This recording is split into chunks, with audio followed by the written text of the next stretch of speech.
this notion of the restoration economy, for me, is obviously a very powerful idea.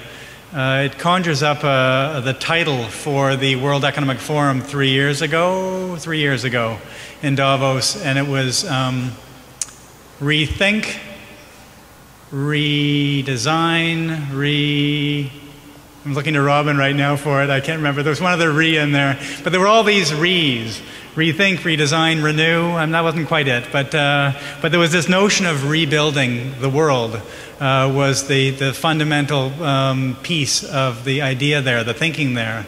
And this idea of redesigning is at the heart of it, quite frankly. And so the next panel session is really about where some design ideas. How do we redesign things? There are many designers out there who think that they rule the world. Their influence about the design of ideas will change the way we behave. If you change the playing field, you change behavior.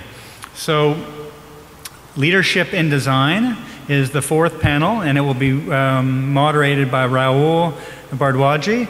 Rahul is a great leader in the community here in Toronto, and great that we're leading off, or closing off rather, with a leader from Toronto.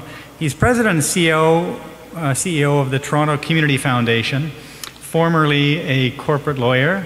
I guess that's a reforming corporate lawyer, I think is maybe the way that's put sometimes. He was with a leading Canadian law firm. He's also was the president of the 2008, or vice president rather, of the 2008 Toronto Olympic bid, which would have been a very, very interesting moment for Toronto to really catalyze some of the redesign thinking that we've all been playing with for years here. Rahul is on the board of Metrolinx, a very interesting redesign of our transportation infrastructure, a supremely unique way to bring all transportation mobility infrastructure across the GTA and Hamilton, for that matter, and rethink the whole strategy. Most recently, Rahul has become chair of the 2012 Ontario Summer Games Organizing Committee. He's on the board of George Brown College, Upper Canada College, the Community Foundations of Canada, Stratford Festival, and the United Way. A very well-rounded guy. Please welcome Rahul and the panelists to follow. Thank you.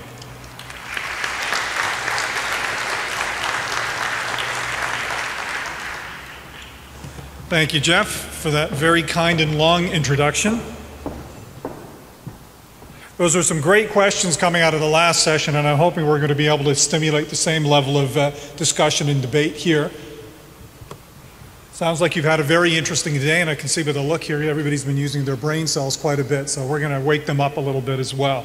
So now it's my pleasure to introduce to you our panel today, and I'll start on my immediate left. Right here we welcome Renée Daoust. Renée, welcome. She's both a project and design architect and principal with Daoust Lestage, Inc. And I think you have a longer bio for each one of them in their own, in your brochure, so I won't go into too long. I'd also like to introduce to her left, Luigi Ferrara. This is a great day for me because now I know Luigi actually owns a tie, so thank you for that experience today already. He's the director of the School of Design at George Brown College and oversees the Institute Without Boundaries. And I don't know about you, but the first time I heard that, I thought that was really cool, so well done on that side, Luigi. Next to Luigi, we have Nina Marie Lister. She's an associate professor of urban and regional planning at Ryerson University and visiting associate professor at Harvard University Graduate School of Design. And to Nina's left, we have John Lawrence, who's currently the Director of Corporate Social Responsibility for Walmart. And this is a position he's held since 2006. So it's good to know that Walmart's been in the CSR business since 2006, John, and we're really looking forward to some of the things you have to say today. So please join me in welcoming our panel today. Renée, will you be starting with us today? Great. Great. And I think Renée will be starting with her presentation, and I think you know the format. We'll have a presentation from each one. We'll start seeding some questions, and of course, we'll also look forward to involving the audience in some Q&A too. Renée? So, well, Thank you for the invitation, Jeff. And so I'm from Lestage, and I must say that we do design, and we're really interested in design from the city to the object. So I'm going to be talking more about sustainability at the scale of the city, if I may say so, because we participate in major urban renewal projects. The first project, I'm going to show you two different projects. The first one is called the Quartier International de Montréal. It's a $90 million operation which triggered 20 times in real estate investment in that area. The second project I'm going to show you is called the Theater District. We founded the company, and it was important for us to kind of abolish silo thinking, because when we do a lot of these projects, there's a lot of silo thinking, which we don't do at Daoust. So we work our projects from the urban design, the landscape architecture, interior architecture, object, and layers to really produce a coherent projects. So the International District is a $90 million project. Commission was really to create a district in a totally destructured area, because it was located, actually it is located, over the sunken Ville-Marie Highway. It was a public-private partnership, actually, and as you see, when you see the pictures, the convention center was sitting in, let's say, in the middle, in the core of that totally destructured area. So what we did at first is that there was a conductor associated to the project. It was a private conductor, actually. He was called Jean-Claude Scrère from La Caisse de dépôt et placement du Québec. And what we did is that we created 3 north-south connectors to retie together urban fabrics, one from the Old Montreal to the Central Business District. 3 connectors, north-south, the first one being called University Street, where we wanted to theme the space and create a literal gateway, a portal actually to access the International District and the Central Business District. Sustainability was because we worked with people, local people, of course, with local materials and so on, and we wanted to reveal the genius loci of the space, because we're a bit puzzled by the fact that often we see different interventions which are not rooted to their environment. So here you see University Street, which was themed under the International Mosaic. The second space connector that we created or redesigned is called Square Victoria, which has been totally disfigured by the vehicular urbanism, where in the 1980s everything was for the car and nothing was for people. So in terms of placemaking, what we wanted to do is that we went back into history and we reconnected with the previous phase, actually, of the space, and we totally changed the entire area, and we created Square Victoria set within the historical traces of the old Square Victoria. Of course, we work with different layers when we do these projects. We work with landscaping, signature lighting, we work with kinetic elements, and so on. The third space that we worked on is called Place Jean-Paul Riopel, which was previously parking. It was a parking in a totally destructured area. And we created an urban forest and an urban clock. We introduced in that particular scape not only the landscaping, lighting signature, and so on, but we also kind of emphasized the presence of public art, namely, actually, a major art piece by Jean-Paul Riopel. So the space becomes a clock at night, because we have troughs of light and vapor, actually, which are activated and marking the time, and we have kind of a crescendo at the precise hour. We've, actually, it's very interesting because people are drawn to that area. It became a tourist element, financially speaking. It really created a lot of real estate, kind of a domino effect in the International District. So we're really proud of, let's say, the notion of intertwining high quality design and real estate and financial aspects. Within the International District, we also have been commissioned to do the CDP Capitol building, which is a $200 million building, which was enacting as a connector between the 2 public spaces that were done actually in the International District. Quite difficult project, because actually we're sitting on a parking, on an highway, we're sitting next to the metro station, so a lot of challenges, but the intention of the client, which was also la Caisse de dépôt et placement du Québec, which was the conductor of the urban renewal project, was to really invest in quality once again, in innovation, important parameters when you want to do sustainability at the scale of a city. So these are images of CDP Capitol building. So, as I was saying, out of the $90 million operation, we triggered 20 times in real estate investment. Another commission, which we're working on right now, is called Le Quartier des Spectacles, and we're working with the same client. It's a non-for-profit organization where the commission is to create a network of outside theaters around the major cultural center of Montreal, which is Place des Arts, for people who know Place des Arts. So the idea was to create a network of public spaces around Place des Arts. Why is that? Because people are deserting the core downtown spaces because they go to theaters and show, to see theaters and show in the suburbs where they could park on the stage. So the commission was to create placemaking to really create a destination outside urban theaters.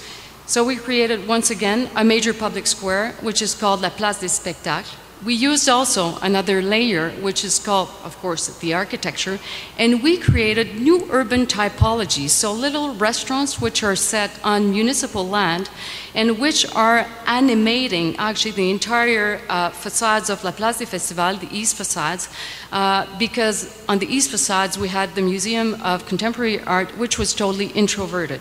So doing sustainability at the scale of the city, you have to use different archetypes, urban archetypes. You have to be innovative. You have to really create a statement to make sure that you would bring back interest in a certain core area. We're still working on that project, reminding us of that when you do these kind of operations also, it's important not to create orphans. You create these public spaces, you have to invest in them, you have to maintain them, and you have to program them, and that's really important. And to do so, it takes conductors with vision who want to invest in quality, and that's really important. So thank you, that was a very short period of time.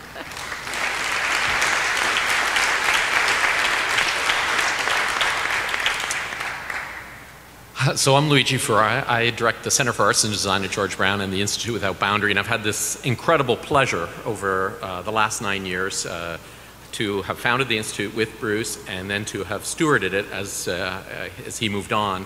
It's a think and do tank. It's an academic program. It's a research center. It's a commercialization division. It's interdisciplinary, international, and it's focused on systems thinking. We started the Institute to really try to break the boundaries between disciplines, to try to look at the solutions to the problems that were plaguing the globe. And it's, for me, it's really, as I've worked in it for the last 9 years, it's really about changing the knowledge economy to a wisdom economy. And what do I mean by that? It's by understanding not just the how and what, but the consequences, and to really share in the knowledge. We did the Massive Change Project, which is about distributed learning. We followed it with the World House Project, inspired by Martin Luther King, which was really about how we are one family on the planet. And now we're working on the City Systems Project. This is our World House Matrix, which helps us look and understand at things like the way Leonardo described them as a flow of systems in the cities. And how do we create frameworks for understanding and challenging and problem solving in the future. And so we test this tool. We test it with families when we try to design a house with them, and we learn things. We learn really interesting ideas about which systems leverage other systems. How does energy impact identity? How does identity impact energy, etc. One of the things we've done is we've developed a thing of timelining, which puts everything into context. We try to understand things contextually across time and through the systems. And we really believe in the emergence of a kind of transfiguration economy. This is a project we did where we imagined our world house as actually a system of dimensions so that there could be a global interchange of products and a reuse of products across places in the globe.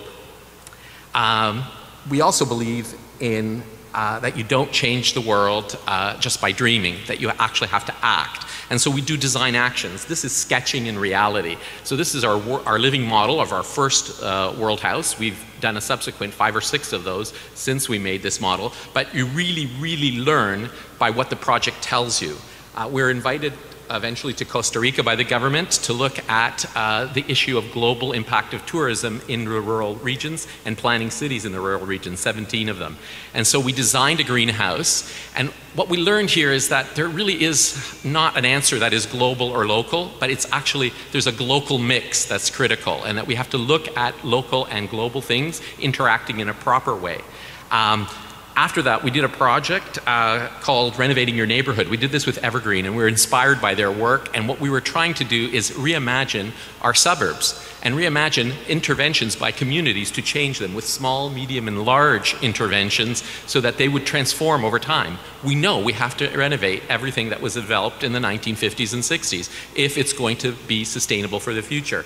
And that led us to our last project, which we call City Systems, and which is what we're working on now. This is working with Toronto Community Housing, and really we came to an understanding that we're at a critical point in infrastructure renewal. We can't think, we're building infrastructure that was imagined in the 19th century, tested in the 20s, and built after in the 50s. And now we have to be imagining and building the infrastructure of the future.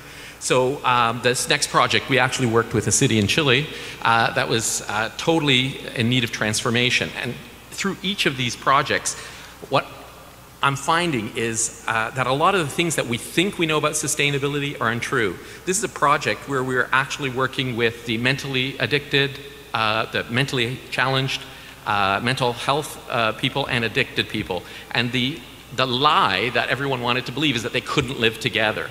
But actually, when you listen to them and you listen to people that you're working with, you understand that the truth is that you can, but you have to listen to the people about what to do and what not to do. And so I think this is a big challenge for sustainability, because there's many, many kind of lies that we're trying to impose as truths. And we actually have to work at that. So to do that, you have to have courage, because you have to have the courage of conviction and the truth. So one of the things that we're doing is we're collaborating with Evergreen over the next 6 years to do these transportation and other systems expo to understand the city and bring together experts from around the world to convene a culture of truth-telling in the world. In my own personal work, I've really sort of abandoned a lot of the ideas I had about sustainability. I really believe in something that I call SIMS, Scalable Interactive Modular Simulations. And these are ways of interacting with design. Instead of seeing design as a product or design as a system, is seeing design as a process of interaction and transfiguration. And I started by making these benches that were furniture. Actually, Renée designed our school, and then we put them in our school. And we are constantly able to reuse them. They're an archetype that can be manipulated, and we've developed actually like an interface that lets you customize and create your own world out of these things. One of the projects that came out of that was done with CMHC. This is the Canoe Home. We worked with CMHC and Forest Stewardship Council. It's a place that erects in a day and comes down in the day, has designed with sustainable and universal and intelligent design principles in mind. It's been up and down 12 times, and it's the start of proving, but you have to sketch in real life. You can see Renée's design for the facility, and you can see our Sims furniture that I've been designing in the place. But the amazing thing about this is when we're moving, and we've moved sometimes 6 or 7 times, this furniture keeps moving with the school.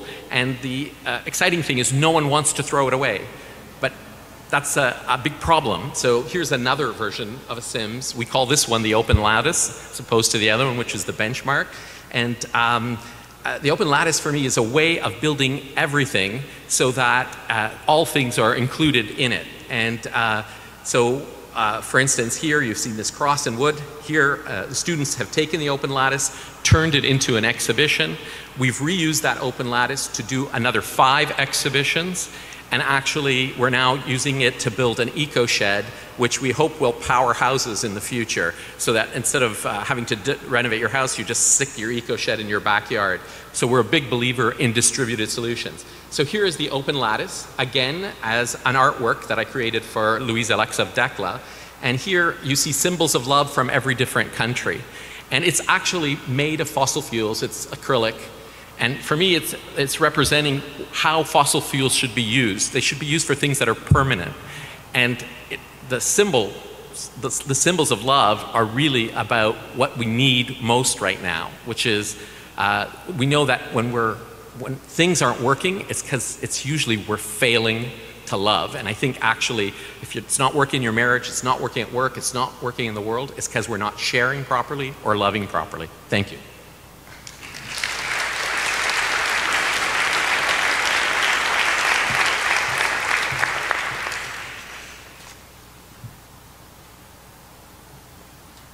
I'm going to talk about ecological urbanism, or maybe that's planning plus love. This is a tangible approach to sustainability. It's grounded in the infrastructures and processes of landscape. Why?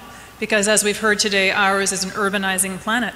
The boundaries between urban and rural are blurred, and our sprawling settlements bleed into one another. We now live in mega regions that encompass whole landscapes and ecological processes. At the start of the 20th century, as we've heard today, only 10% of the world's population lived in cities, and by 2000 that number was 50%. In 2025, there will be 5 billion urbanites, with 2/3 of them in the world's poorest countries. Only in New York and London had over 8 million residents in 1950, and today there are 22 megalopoli. Our cities are the only landscapes that many of our children will ever know. So in the next 10 years, 100 million people will move to cities, half of them children, who will have no permanent lodging. North Americans were luckier. We've got lots of homes, really big ones. So that despite the promise of suburbia, it's actually hard to get up close to nature in the mega regions we inhabit. And when we do get up close to nature, it isn't always pretty or comfortable. The further we retreat into our McMansions, the more strained our relationship with the natural world. Save for the odd encounter with the raccoon in the garbage bin, wildlife is fast becoming an oxymoron. But there is a growing movement to remediate our relationship with nature and the ecologies that sustain us. Fish icons remind us that our sewers lead to drinking water, and that floods are natural. They happen again and again, time and again. Ecological processes, invisible, buried, or forgotten, are still at work. The job of ecological urbanism is to reveal, reconnect, and reaffirm them. But we've got our work cut out for us. In planning our cities and imposing the Cartesian grid, we've managed to reverse engineer the ecology of the city. And rather than structuring our cities around the productive processes and flows of nature, we've simply subsumed, buried, and constrained their energy. The river is no longer a life force, but merely a drain. But the thing about ecological systems, as we know from today's talks, is that they are complex and they are resilient. We can plan, design, and build for a long time with little regard for the ecologies that underlie our infrastructure, until one day a storm or other surprising event happens and, well, you get the picture. This was the remnant storm from Hurricane Katrina that washed out Toronto's Black Creek in less than 2 minutes. So a key strategy for us today in thinking about this is to reconnect our ecological and urban systems through the flow of water. From Malmö to Toronto to Mumbai, there are many designs for so-called blue infrastructures that carry, clean, and filter stormwater from these whimsical, artful screens that bring road runoff to the soil to bioswales and bubbling fountains that filter and percolate. Blue infrastructure is actually at the heart of Waterfront Toronto's ambitious 30-year plan to revitalize our city's waterfront. Ginormous Ferris wheels aside, international design teams have proposed various strategies to recalibrate our Don River and the quays and the shoreline, and with it, our very relationship to water, that life-sustaining force. Well, this design here proposes renewing the mouth of the Don like one of many. It's not restoring it to some imagined pre-colonial idealistic state of nature, but rather fundamentally restructuring the portlands to accommodate the dynamic hydrology of water. Flood-friendly communities are an important shift in design thinking under climate change scenarios, where rising waters and increasing floods are likely. Similar blue infrastructure strategies are being implemented in other Great Lakes cities. Minneapolis, for example, is undertaking a bold redesign of 9 kilometers of the Mississippi riverfront. The aim here in this scheme is to transform the river's post-industrial edge for public accessibility, parkland, recreation, and flood management. Plans even include an industrial ecological approach to using or reclaiming waste heat for hot pools. But of course, you all know about green infrastructure. These are well-established techniques, mainly in Europe and not quite mainstream here. These usually include the application of a layer of living landscape or plant material to the harder built infrastructure. Familiar examples to us all are green roofs, turf pavers, and in this case, embankment planters as used in the SkyTrain station in Vancouver. A more innovative approach might be the integration of living systems with materials within the actual infrastructure, not merely a surface treatment. Examples include green screens and living walls that permit water penetration for humidification of buildings, or edible landscaping and vertical gardens for shade and food, bioswales that filter and clean and not only control the flow of water. But it's important to remember that landscape itself is infrastructure. More than 90% of our urban landscape is paved, impermeable surface designed principally for the private automobile. And we can't even begin to approach an ecological urbanism without taking on the car. Copenhagen, Amsterdam, and Malmö, Sweden are bike-friendly cities, for example, that offer a range of design strategies for people-centered mobility. The use of dedicated raised cycle paths, raised tracks, soft pavers, and green trails are all means by which we can design ourselves out from under the car. The Danish urbanist Jan Gehl reminds us that we ought to count how many times we make the cars stop for people on your way to work, not the reverse. But our transit infrastructure can also be repurposed for an ecological urbanism. New York's High Line is the most recent and well-known example of a post-industrial rail line that's been put to good use as a public space, a public amenity and park. Overlooking Manhattan's Lower West Side, the High Line is a showcase of ecological diversity, from native plants to the pollinating insects it attracts, not to mention the urban wildlife in all its guises. Which brings us back to wildlife. As our roads reach out ever further from the city region, our wild places have become fragmented, habitats divided, and the potential for collisions increases. A matter of both human and animal safety, wildlife vehicle collisions have increased by 50% in the last decade, and they now cost Americans an unbelievable $8 billion annually. So how did the bear cross the road? Well, yes, animals require bridges too. Ecological urbanism necessarily includes infrastructures for both humans and wildlife. These concept designs by a Dutch and a Canadian team respectively emphasize new materials, new methods, and new thinking about transportation infrastructure for two clients, humans and animals. In bridging the cultural and natural worlds, these wildlife crossings are one of many new frontiers in an integrative infrastructure. Built structures that combine with a living system, creating new surfaces that literally reweave our landscapes. Ecological urbanism is integrative, adaptive, and dynamic. This is design that embodies nature itself, the best example of sustainability we have, which brings us full circle to Evergreen. 5 years ago, Jeff, you challenged us in Toronto to rethink space, and Evergreen has led the way by example. Together, we're testing new strategies and finding new tangible solutions to sustainability as we rethink, remake, and reinvent a renewed relationship with culture, nature, and the city. And this is ecological urbanism, and it's our future. Thanks so much.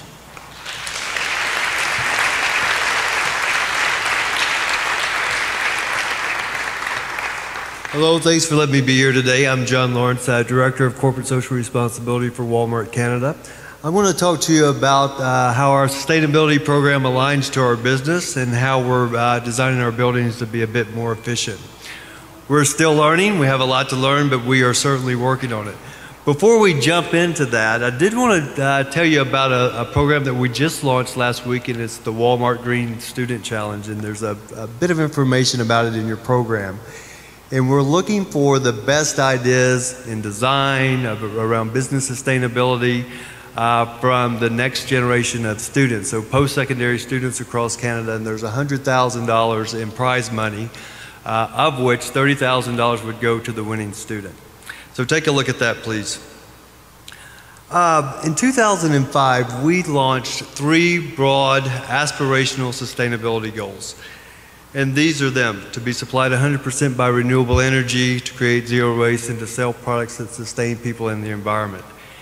Every one of our decisions or projects around sustainability align back to these 3 goals in some way or another. We know that our work in sustainability lowers our cost. When we're able to lower our costs, we're able to buy for less, sell for less, and grow sales, which is obviously our business model. We really see sustainability as efficiency, and efficiency has been part of the Walmart model since our very first store opened. We take a 360 view of sustainability, so we work closely with our suppliers and NGOs. We learn from our communities, our customers, our own associates. We even work and collaborate with our competitors. We see that working with competitors is certainly beneficial, and we don't see sustainability as a competitive advantage. This is our Balzac Fresh Distribution Center that we opened last year. It was probably our biggest sustainability project of 2010. This particular facility is projected to be 60% more energy efficient than our traditional distribution centers. It has 16 solar panels where we're testing solar, which heats the water in the facility. It has a wind turbine that creates enough power for about 54 Canadian houses. But one of the more unique features of this facility is the hydrogen fuel cells that we use for our pump trucks inside the facility. This is our creative shop, by the way. It reduces greenhouse gas emissions by about 530 tons, the use of the hydrogen fuel cells. It also increases productivity and lowers our costs because they last longer, and they also are much more efficient because they only take about 3 minutes to refuel. Waste is another big issue for us in the facility. We diverted 90% of our waste from landfill during the construction process. Right now, all of our DCs across the country have a waste diversion rate of 86%, and corporately, we have a waste diversion rate of 85%. We also utilized infrared scans when we were building the building to see where we were losing energy and made the corrections there. These are some of the other features that are in the building. Probably the single most feature in the building that saves energy is the leading edge refrigeration systems. This is our Burlington store. We opened this store in 2009, and it's an environmental test store for us. And like the DC, the learnings that we learn in Burlington, we implement in all of our other stores going forward. The store is Bullfrog powered, along with eight other of our stores, along with our home office. But the single most interesting feature for us is the fact that it has geotechnology, so it's geothermal heating and cooling within the store, which lives underneath the front parking lot. It has several other features. It has night curtains for food and produce. It has LED lighting in the refrigeration cases. It has recycled warehouse racking and several other features. This particular store too is saving a lot of energy, and I think we're right at 59% energy savings compared to a traditional supercenter. This is our store that we just opened this year, and if you look closely, you can see that there's solar panels on the roof. There's enough energy generated from that particular store for about 450,000 kilowatt hours of energy per year, which goes back onto the grid. We're testing wind and solar. The insert that you see at the top there is our windmill at our Milton store. We're also looking for another location within Ontario to put another windmill. Both of these projects combined represent about a $2 million investment for us. We're also reusing stores. One of the things that we've learned in the past few years is that we can take an existing Walmart store and drop a full-line grocery store within it just by relaying some of the unproductive departments and putting it in a very efficient layout, and we're doing that more and more. I threw this slide in for fun. This is our MSP program. We have a program for all of our associates where we encourage them to do something good for themselves or for the environment. And we are seeing a big uptake on that. What it really creates is an army of people who hold us accountable for the things that we say that we're doing, which is good. We talked a bit about selling products. We know that when we look at our environmental footprint, we see is about 8% of that tied back to our own operations. 92% of it would be tied back to the products that we sell or in supply chain. So improving the supply chain, improving products is a huge focus for us, and we continue to work on that. We invite you to follow us on at Walmart Canada on Twitter and sharegreen.ca to learn more about that Green Student Challenge, and take a look at our latest CSR report at walmartcsr.ca. Thank you.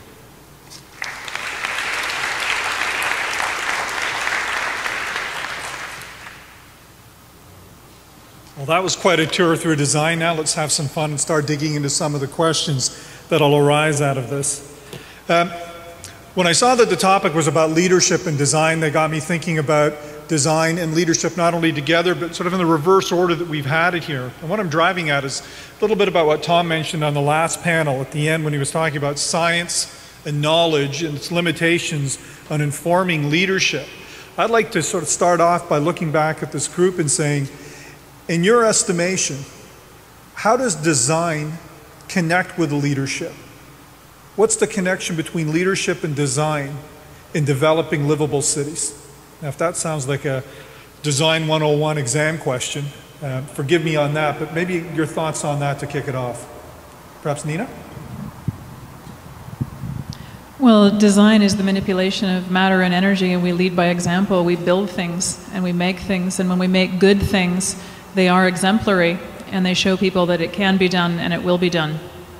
We also experiment with design, I think, and most of us who work particularly with either new consumer products or in the education world, our interest is in demonstrating in practice how things can be, whether they're prototypical or whether they're research-based or evidence-based. That's all good. It feeds back into the design process, which leads by example. It's a good exam answer if you ask me. Okay. Luigi.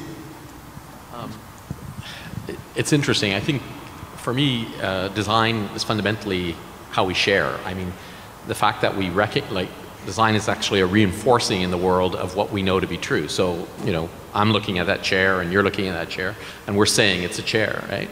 So if we want to have a vision of how we want to live, we need to design that vision to reinforce how we understand the world together, right? And so it's really fundamentally an activity that we're all involved in. And then obviously there's professionals that lead in the practice of it, but it's something that everyone experiences and contributes to. I found in the work that the biggest lesson I've learned in the work that we've been doing is that you actually have to really listen to people and see what is the right way of sharing. So it's about not assuming that the right way in the world is for everyone to go back to local things, because that will mean that there'll be people who have less resources and people who have more resources, depending on where they are. So you have to actually think of what is the right mix between what is the global resource that can redistribute and what is appropriate to be done locally. So these are all questions that I find are best done through a process of co-creation. So for me, the most interesting design is when we're designing together, people from different expertises, but also with the communities that they're working for and who they're working for. So that's the big lesson for me in design, is that sharing the problem. I would like to stress the fact that I think that we have to invest in high quality design. This is really important because often, let's say when cities redo their public realm and so on, they have one opportunity to invest in. What happens often is that there's no investment in high quality design, so it has to be redone in a very, very short-term period of time. And I think that this is not sustainability. I think that investing in quality is really important. High quality design, but also design done with a vision. And often our cities actually are not planned with a vision in mind, and this is why too often we have to redo so many of these buildings, spaces, and so on. So I would say design is really, really important, but high quality design, because it could really trigger a lot of financial, let's say, how would I say this, des retombées, financial kind of a return, either in tourism, in terms of real estate, and so on. John? Sure. My perspective on design will be quite different from my fellow panel members here for sure, but when I think of design in Walmart terms, we certainly work with communities on getting input for design before we would site a new store. So if you take a look at the stores that we're building 10 years ago compared to the ones that we're doing now, they certainly have more input from the community on the design of the facility, of the store. Got it. So that was the warm-up question. Let's bring that back into Toronto a little bit. And I'd be curious to know, and provide some examples if you can, but how can design best lead change in Toronto? I mean, we're living a part of it here right now, but maybe you want to expand about that a little bit more. Who's up for that? floor is yours. One of the great things about living in a city like this one, in any city that's large enough to have educational institutions with which some of us are lucky enough to be associated, is that they are wonderful places for test beds of new ideas. And in a city like Toronto, the fact that you've got 3 big universities and more than 5 colleges with curious students always bringing us new ideas, this is a place for us to incorporate thinking and doing with action. Evergreen, of course, is one of the best examples of an education center that's geared towards action, change for the positive. And being able to test some of these ideas in practice in tandem with the next generation of our leaders, that is to say our students today, is incredibly powerful. I think that the long-term educational sustainability itself of a place like Evergreen, and in fact most of our universities' partnerships around food security, around interesting green design, for example, that we've talked about today, and as well as new approaches to economic development are just examples of where we begin to test those ideas. And we don't just test them for the sake of academic merit, we do so because we gather evidence, and from that evidence we build best practices. We learn about what works and what doesn't work. And we sometimes do things that, while not financially able at the moment, they show the way that things can be done. They show us future models, they experiment with ideas, and to me that is an incredible opportunity to put into play some of these innovations. For me, the topic of change is another one of the topics that I've been changing my mind about. I'm not sure we need to really lead change or change. I think the more I live, the more I see that values are kind of universal. And it's really the role that design can have is to help reinterpret for a new generation how those same values play out in a real way for them, right? Because things are evolving and changing over time. And so the timelining that we've done has showed us that it's not like values are different. It's just that as time and things change in time, you need to reestablish values and recreate relationships and almost regenerate the values. Because honestly, I don't think a family in Rome, in 50 AD really wants different things than a family today. And so it's not so much for me about changing anymore. It's about how do we create the ways of living that give us the things that we really want together.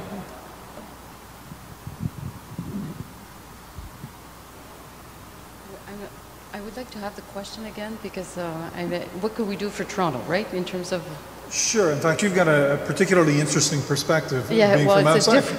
it's a different one. So, but it's associated to design, right, and Absolutely. sustainability. How does design lead?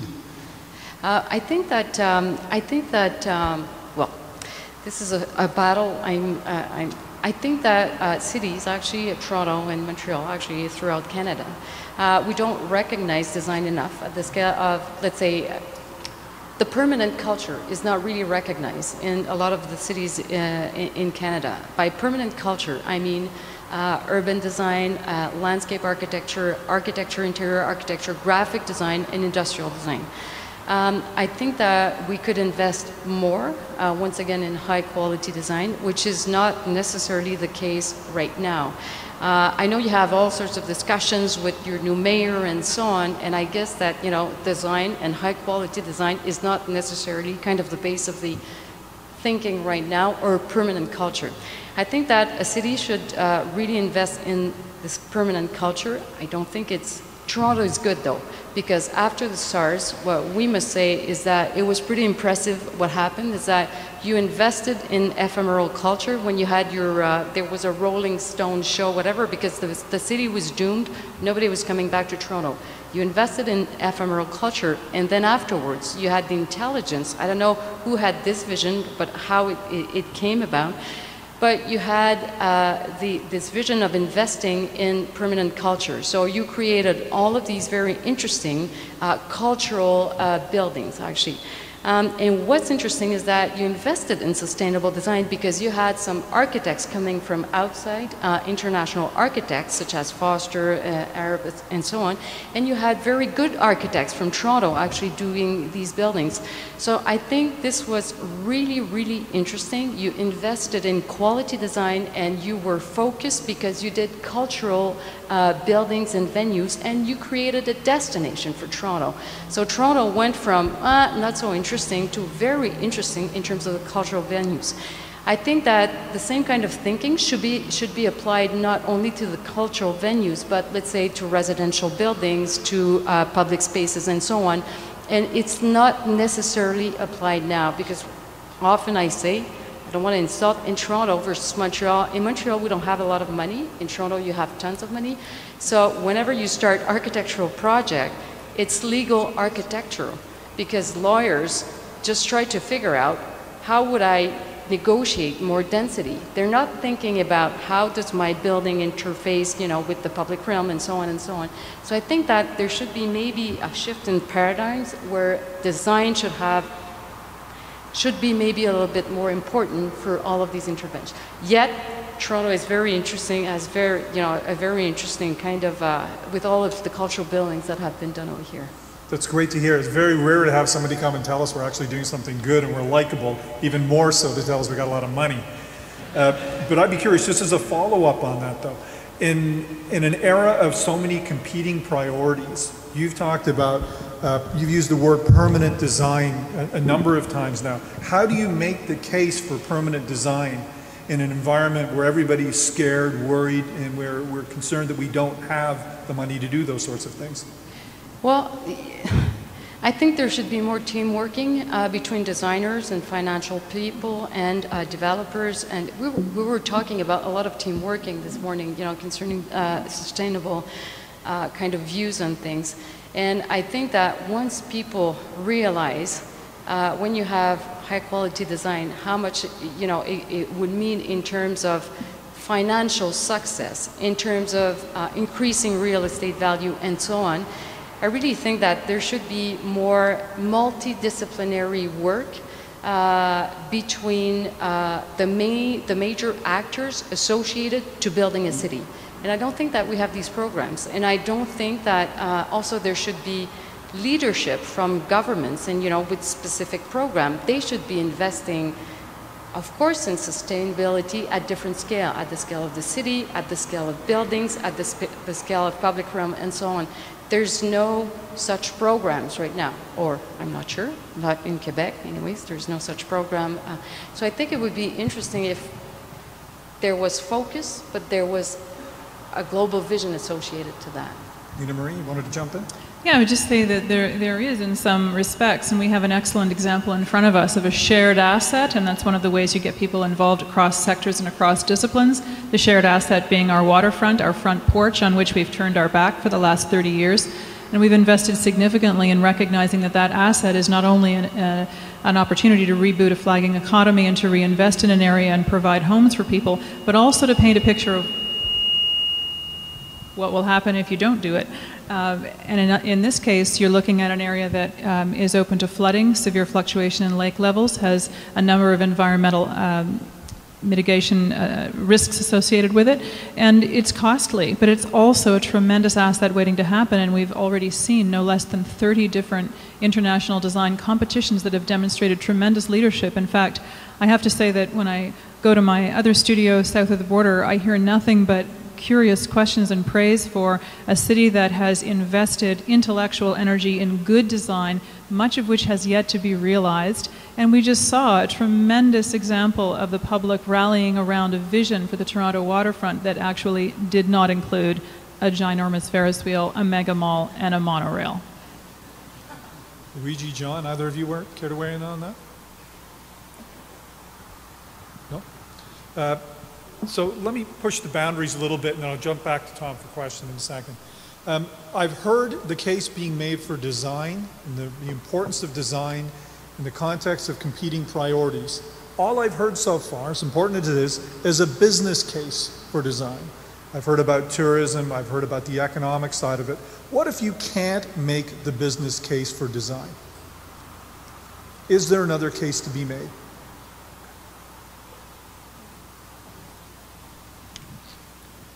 John?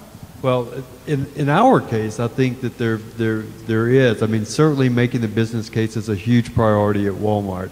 However, your ability to grow your business too could have some aspects on design, could have some aspects on that, on decisions. For example, our ability to site new stores, to build new stores, is sometimes contingent upon how the community will accept us or not, right? So design certainly plays a role in that. So if a community wants us to do something specific to a store, we work hard to accommodate that.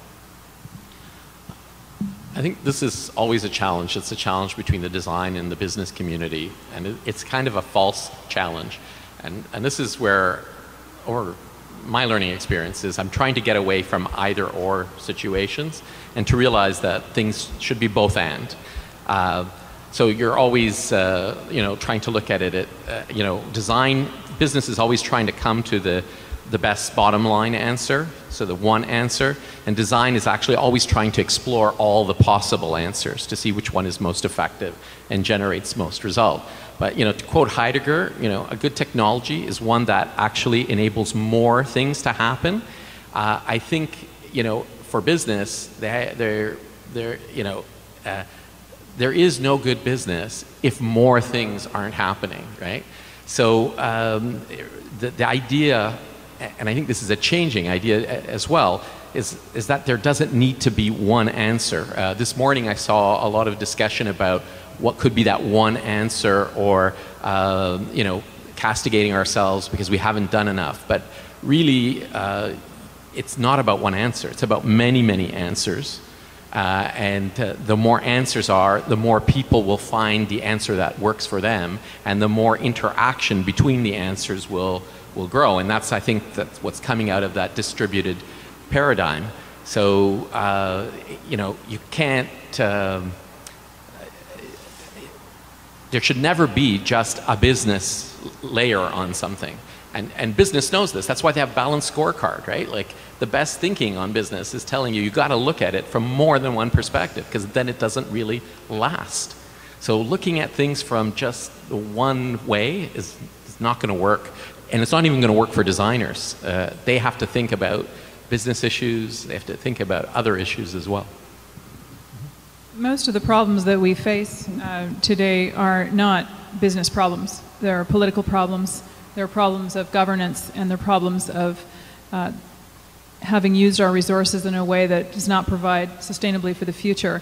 That, of course, is a business case. But to look at design as only a business case would be an unfortunately myopic view. And when I talked about ecological urbanism, I talked about an ecological approach to design, not because it's good business, because it's life support. And that's where you start. And of course you can make a business case for life support. There are a lot of people that dedicate a lot of time to looking at ecological economics, ecological services, but that's not what interests me. What interests me was making good design, good quality public spaces that cause human investment in a place that in turn leads to good business sense. I think you could still make a good business case marrying design and business. It's like marrying art and commerce. It's just that we have, I guess, to be more creative and innovative and try to find the good index that would translate that. Coming back to, as I was saying, the project that we did in Montreal, we were at the beginning of the project when we created the International District. We didn't know. We said to everyone when we were trying to convince the federal government, the provincial government, the municipality, and the stakeholders in the area to invest $90 million, actually, we were telling them, you're going to see the increase of value in your area because you're investing in good design. Of course, we didn't have the numbers at the time, right? But then once you do an operation, and there are lots of operations that you have over here in Toronto, in Montreal, and all over the world, it's just that we have to find the good index and to share these index to really make the case. So I think that we have to be creative, also business-wise, just to make sure that we could marry both design and business. I was just thinking about IKEA. I mean, IKEA is promoting good design. It's fantastic. And, you know, they're super successful. If you were to look at their sales, they're all over the world, and they're really making the promotion of good design at a very good price. Actually, everybody's wondering how they could do this and how they could sell that. But this is a good business case. It's just that we don't illustrate it enough. We have the Big C in Montreal, which were designed by Michel Dallaire. Now they're being distributed all over the world. This is interesting, but what would be the index? It's financial, but we have to be creative in kind of defining these new index. John, you want to take the bait on IKEA over here? You're going to leave him alone? Okay, great. Thanks for waiting at the back. I have a somewhat provocative question or assertion, but it comes from a base of deep appreciation and respect for what you do as designers, how hard it is, and also what incredible impact that you can have on cities, on the way we feel, on our hearts, really. But yet, in my experience, if there's a fundamental technical scientific trade-off between environmental issues and aesthetic design issues, the environment always loses. Now that's obviously an extreme statement. I'm sure always is not completely correct. But my sense is that there's a sort of a lip service of enormous respect for environmental attributes of design that gets subordinated to the more heart-oriented aesthetic issues. How do you feel about that? I'd like to pick up on this one because I actually agree with you. I think designers fool themselves a lot. The training of most designers is only concentrated on form. Very rarely do they actually emphasize matter. And then, you know, when you get to a good school, you get purpose in there. But hardly do you ever look at effect. In fact, most designers, the whole training in schools is that you design something that you never build, and then you believe that it was good, and then you design the next thing that you never build, and then you believe it's good, and then you never go back to the buildings that you designed and check with the users whether they were good, right? So in terms of processes, there's a lot of problem in design, and there's a lot of lack of leadership. We are, I think, stuck in the service model of the era of abstraction, when we were basing our knowledge, our design strategies on knowledge, as opposed to somatic knowledge, abstract knowledge, and we have to move beyond that. And that means a new type of design school, a new type of way of delivering the curriculum, and a new relationship with, I think, society, industry, and the public. You know, we're trying to work that through. It's very, very difficult because as much as people say that they even want to design in a co-creative way, most designers don't. They're still thinking of design as authorship, right? And so they're not thinking of design as a co-generative process. So I would say you're right. And the worst is that they really don't want to listen to to the people that they're designing for. They really don't. And it's really hard to get over that. I've worked to get over that. You know, I used to design houses for people who really wanted to design them for themselves. And I realized I should be designing systems that help them design them for themselves. Nina Marie? I have a little bit of a different perspective on that. Maybe it's because I'm trained as an ecologist first and wasn't trained to look for beauty in design, but functionality in design and how that would translate. But certainly, Luigi, your observations are true in some sense, but I would say that's a bit of a bifurcated reality now. It's an oppositional stance between environmental function and or aesthetics. I think the and is operational now. We're at a time when, you know, it used to be that green buildings never won architectural awards. They were kind of the hairy granola pile over there that nobody really wanted to acknowledge. And now, in the last 15 years, we've seen more and more high performance, environmentally responsible, sometimes even ecologically designed, if not buildings, then building treatments, then the landscapes in which they perform getting recognition in terms of design awards, which leads us to assume that there's some sort of aesthetic caliber or good design about them. And I think we're seeing more of that, not less of it. People are realizing that you do not need to trade off ecological performance with aesthetics or what's called good design. If they function well and they do their job, they integrate their services, they provide a net gain, and they look beautiful, and they're loved by their users, that is good design, and it's irrespective of whether or not it's ecological or architectural. We have time for another question? Yes. Is this working? Okay. So thank you so much for this panel. Introduce yourself, please. Oh, I'm sorry. I'm Jennifer Schwab from Sierra Club Green Home. And I just want to say thanks. This is a great panel. It's taken me back to my art center days. I was there in 05, 06, 07, and I was intent on coming out of there with a sustainability-focused environmental design major, and I found it extremely difficult. And it seemed like a lot of the professors were talking about it, and they were intrigued, and they encouraged us to do our research on green materials and understand the benefits of, you know, looking forward to designing for efficiency in systems.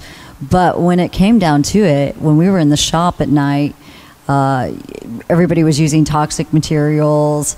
Clay modeling was common, styrofoam, acrylic, and quite frankly, when I would experiment, it was almost frowned upon. And I'm wondering, you know, that's been about 4 years. Has that changed in the schools that you guys teach at?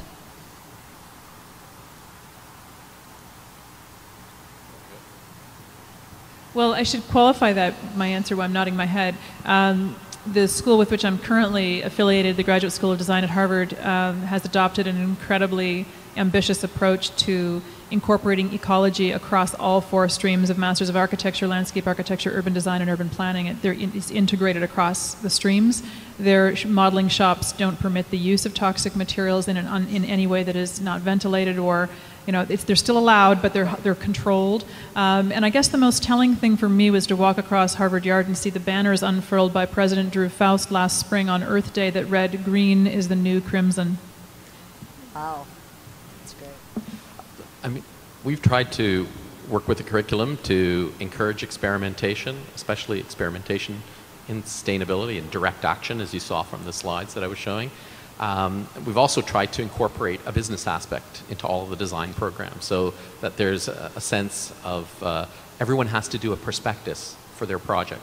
So they have to actually examine they have to do an ROI on, you know, whether their design would work. But there is, with sustainability, it's a real challenge, because there's always something that you could improve, and there's always a value lens that you're working towards, and that value lens is very complex, because you're trying to think of the impact for everyone, and not just, you know, it's not like deducing that one thing that works. It's actually framing a system that generates more. So that's really challenging. It's hard work, and it's often boring work. And I actually find that, you know, still students want to save the world. They want to change the world. But often what they're saying is, I want to be noticed, and not really changing the world and saving the world. Because the changing the world and saving the world just is lots of work. It's just lots of work. It's all dreams deteriorate into work. Well, and just one last recommendation. I don't know if you guys have seen Inhabitat, Inhabitat.com. I would highly recommend it.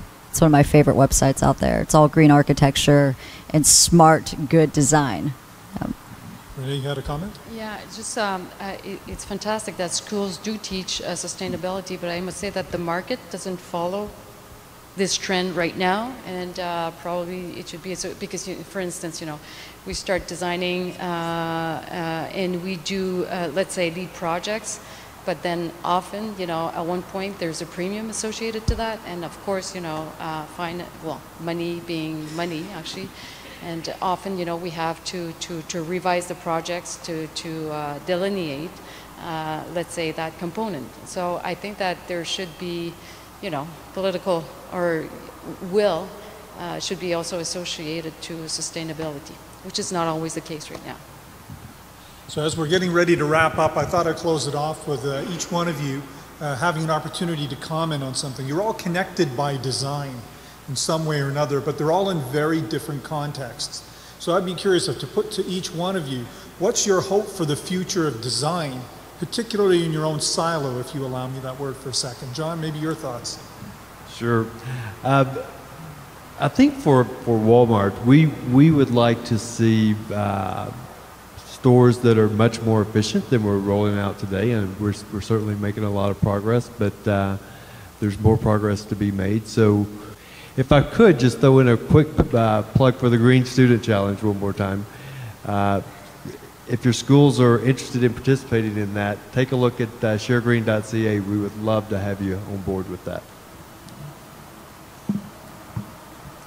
My hope for design is for high quality, high performance design that integrates itself with living systems so that we do not deplete our resource base, but we add back to it, and in doing so we create a profound sense of connection to our local landscapes and the places that sustain us. Place-based good design isn't necessarily on the surface all about green or ecology, but at its core that's exactly what it is, whether you're talking about the provision of local food, clean air, clean water, and a healthy, good place to be. Those are high and lofty goals, but they're shared by all people who are interested in the design of good places. There are many ways to go about it. I think that Luigi's put his finger on it already when he's talked about it being a collaborative enterprise. Design is not about leadership by one person or one discipline, but about by transcending those disciplines, jumping the fences perhaps into the Institute without boundaries. For me, I'd hope that designers release themselves a bit from their obsession with the physical and start to think of intangible service design, systems design, and governance design and organizational design, and bring their creativity into that part of the world. The other thing that I'd like to imagine is that we design things more like igloos, which actually, weren't there at the start. It was a response. But igloos are amazing because, you just take something as there and it makes this thing around you and protects you, and then it disappears and it goes back, and it's just everything that sustainability is. And lastly, that people in Toronto, I've hired Renée twice. I got to tell you, man, it's really great. So if there's anyone out there that you'd hire a really great architect like this one, because that would make our city better. Because actually, in Canada, we obsess about systems as if the system will make everything work. And systems are incredibly important. But the most important thing is people. And you can have the best system. If there's not the competent person in there, in the system, then things don't happen. And so I really believe ultimately it's people that are at the source of everything. My wish would be, well, let's say for the government, for the cities, such as in Toronto, to recognize the importance of doing sustainability at the scale of the city, which would mean there should be first an organization that would permit this. Often in cities such as Lyon, the lessons that we learn from there is that even though you're working on the public realm, it takes an entity which would be outside of the city because it's dedicated to doing or to investing in sustainability at the scale of the city. It takes focus, it takes vision. I would say also that, it takes proper decision-making process. And I would also say that it takes a lot of innovation, not only in the physical solution, but in the implementation strategy. You want to do it through a PPP partnership. You have to make sure that the quality, is the main objective of your project. You want to have people who would be good conductor. You want to convince politicians and so on.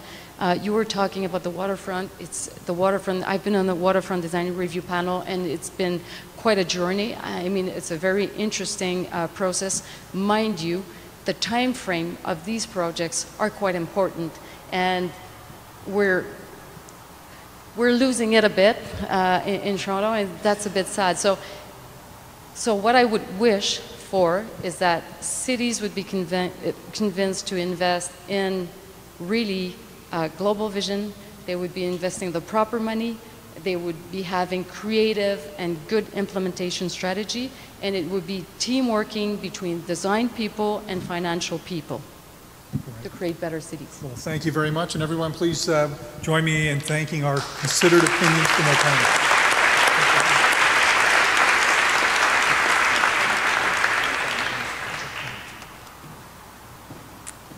So we're at the tail end here, and thank you for indulging with us all day long. And Rahul, thank you very much for a great, well-led panel discussion on design. I have a few wrap-up comments. You can stay here and watch if you like, or you can find your seats any way you like it. My first closing thought, though, is quite frankly a thank you. Thank you to all of you for being a fabulous audience, engaging in the discussion, not being shy, and stepping up with some of your questions. I think we probably could have gained even more out of you had we had more time and draw more stuff out of the audience. Thank you for that. Thank you to Walmart Canada and Wholesome Canada, two leadership companies. Despite the initial question as to whether they're appropriate leaders in this realm, they unquestionably are. Concrete companies. Concrete is a reality, is a fundamentally great product. If we can do it better in the future, and companies like Wholesome are figuring that out, they will make substantial changes to the way we think about our cities. And Walmart, 1 million people a day go through Walmart stores in Canada. Talk about a change agent that has potential to influence complete shifts in the way we think about supply chains and product selection and consumer behavior. Thank you to our panel sponsors, Canada Lands, Cisco, and Ernst & Young. You helped us put together a fabulous group of people from around the world who gave us ideas about leadership and what we need to think about going forward. Our media sponsor, National Post, is helping to take some of these ideas and push them right out there into the general public. Thank you to Hewlett-Packard and St. Joseph's Communication for your technology and printing excellence. Those brochures look fabulous. Please take them home with you. I don't expect you to keep them forever, but refer to them for ideas that are in there and for the notes that you might have written on it. And for our table sponsors, Ellis Dawn, a tremendous leader in construction here in the country, here in Canada, the Royal Bank and TD Bank, two banks that have stood up, among other Canadian banks that have stood up brilliantly through the chaos of financial turmoil globally, and that is because they're great leaders in the way they think about risk. Thank you to David, Alex, Nick, and Rahul for steering our panel sessions. I've got all sorts of scribbles here that I need to try to find my way through here. All sorts of good ideas today. I'm not going to try to distill them because it's way too difficult. I will spend some time looking at the video to try to do that. But this notion of a learning group of cities is powerful, and it certainly speaks to some of the ideas we as an organization are looking to explore with this site, the 16 buildings and 43 acres and campus we have to do that. Concepts of collaboration, this notion of retrofitting and resilience. This retrofitting of cities, Western cities, there are, I suppose, well over $1 trillion. I will get the number for you. I'll have it for next year's forum. What the anticipated economic opportunity is in the retrofitting of Western civilization, Western cities, is, I would hazard a guess that it is well more than $1 trillion worth of investment required. There's a monstrous opportunity economically. It will have huge implications as it plays out in affecting social behavior in cities, and unquestionably my ambition is to make sure it affects the environmental health and the happiness, as Alex characterized so importantly earlier, of the citizens who live in cities. So one of the big questions that always comes out of a conference like this or a format like this is so what? So why gather and listen to wonderful ideas for the day, and what are we going to do with all this? And yes, normally there's a nice blank stare from the person who organizes it because they're not quite sure why, what we'll do with all this information, how will we move this stuff forward, other than maybe suggest that please join us next year again for the same sort of conversation. We actually have a fundamentally different opportunity because of the campus we have here. So the so what for all of this is that as we go forward with the development of this property, the development of this project, we have a series of, this is a living laboratory that we have here. 42 acres and 16 buildings. We will be taking many of the ideas that have been conversationalized today, that have been discussed, and we will be developing a series of large-scale expos. If you haven't got a sense of how big this building is, you've been experiencing about 1/4 of it in today's format. It's a monstrous building. This time next year will be the tail end of a transportation expo called MOVE. We will fill huge portions of this building with a series of exhibitions looking at the past, present, and future of transportation in cities.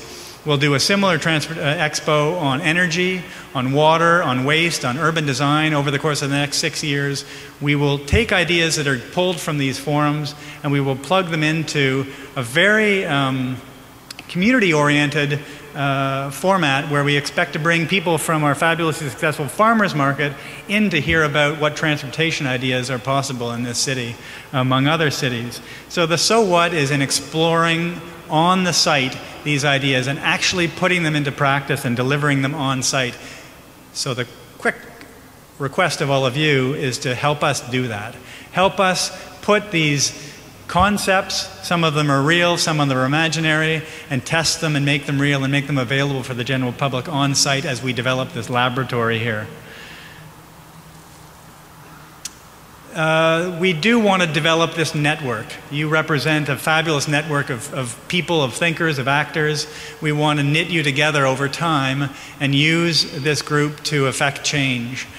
So please participate in the network we're trying to build. I know we all have too many social networks.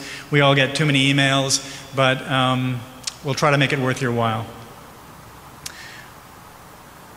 The weather has improved nicely for the tail end of the session. My request to you, if you have the time, is to take a moment to explore the property. The back end of the site is a giant quarry that was essentially a scar on the land 10 years ago, 15 years ago, a giant quarry 150 feet deeper than it currently is that's been restored. It is a brilliant example of how we can turn the clock back, how we can correct some of the mistakes that we've made. It's a great metaphor, but it's a literal example. The entire site has that. Next to us, if we can lift the blinds and maybe not pull down the black drapes, but get into the Kerner Gardens right next door, a really stunning space that gives you an example of how nature can be woven into buildings. So take 5 minutes, take 15 minutes. There will be tours offered if you're interested, run by our staff. But take a look around the site and go home hopefully inspired with a project, I might say, has been recognized around the world. In Washington a couple of years ago by National Geographic as one of the top 10 geotourism destinations in the world. This past winter, while we were still in construction, 6,000 some odd entries. This project was identified as the #2 or the second best public space in Canada.